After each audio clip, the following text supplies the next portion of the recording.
अस्सलाम वालेकुम। व्यूअर्स, आज हम बात करेंगे एक जो पिछले दिनों लास्ट वीक एक governor state bank of Pakistan की स्टेटमेंट आई है कि जो करेंसी नोट हैं पाकिस्तान के तमाम 50 रुपए से लेके 5,000 के नोट तक वो सारे दिसंबर तक वो चेंज होने जा रहे हैं। यानी कि वो कह रहे हैं कि हम उनके डिज़ाइन पे काम कर रहे हैं। सेनेट की कायमा कमेटी में उन्होंने ये स्टेटमेंट दी है कि तमाम करेंसी नोट जो हैं उन पे हम डिज़ाइन पे काम कर रहे हैं और वो प्लास्टिक करेंसी को लाना चाह रहे हैं।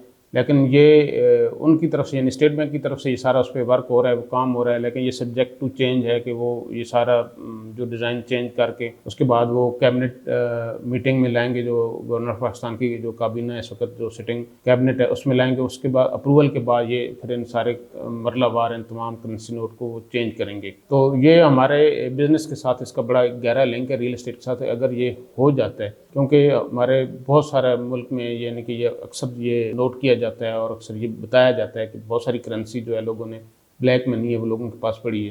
तो जब ये करेंसी नोट गवर्नमेंट के डिसाइड हो जाता है कि अगर वो उन्होंने चेंज करना है और फिर उसके लिए कोई टाइम लाइन आएगी 2 महीने, मेरे कम अज़ कम मेरे ख्याल से 6 महीने का टाइम होता है। मतलब दिसंबर से ऑनवर्ड अगर आप 6 महीने ले लें तो वो जून 2025 तक ये मामला जाता है कि अगर गवर्नमेंट अप्रूव करती है तो उसका टाइम लाइन जो होगी वो जून के यानी कि 2025 के मिड तक वो ये चीज़ जाएगी। तो उसका इम्पैक्ट रियल एस्टेट पे बहुत है, क्योंकि ये तमाम जो लोग हैं फिर वो उनको बाज़ औक़ात ये होता है कि वो उससे पहले पहले उन्होंने कोई चीज़ बाय करनी होती है या अपनी जो भी उनका कैपिटल होता है उसको शो करना होता है कि किसी एसेट्स में है, या क्योंकि वो इतनी ज़्यादा अगर उन्होंने कहीं पार्क की हुई है, कोई अपना कैपिटल पार्क किया हुआ, तो वो उसको फिर जब तक उसको लीगलाइज़ नहीं करेंगे तो वो चेंज नहीं करवा सकते हैं। तो उसको लीगलाइज़ करने का जो छोटा अमाउंट होता है तो वो तो इतना इशू नहीं होता है किसी भी पर्सन के लिए जो पाकिस्तान का शहरी है जिसके पास जिसने अपने कैपिटल कहीं रखा हुआ है जो पुरानी करेंसी है। तो उसके लिए फिर उसके ज़्यादा जिसका कैपिटल जिसने ज़्यादा चेंज करवाना है या ज़्यादा उसको लीगलाइज़ करवाना है, तो उसके लिए रियल एस्टेट वाहिद एक सेक्टर है जिसमें सबसे ज़्यादा वो पैसा आके पार्क होगा, वो कैपिटल आके पार्क होगा। तो इंशाल्लाह ये चीज़ें जो भी बाकी जैसे मुल्क में होने जा रही हैं, इंटरेस्ट रेट हमारा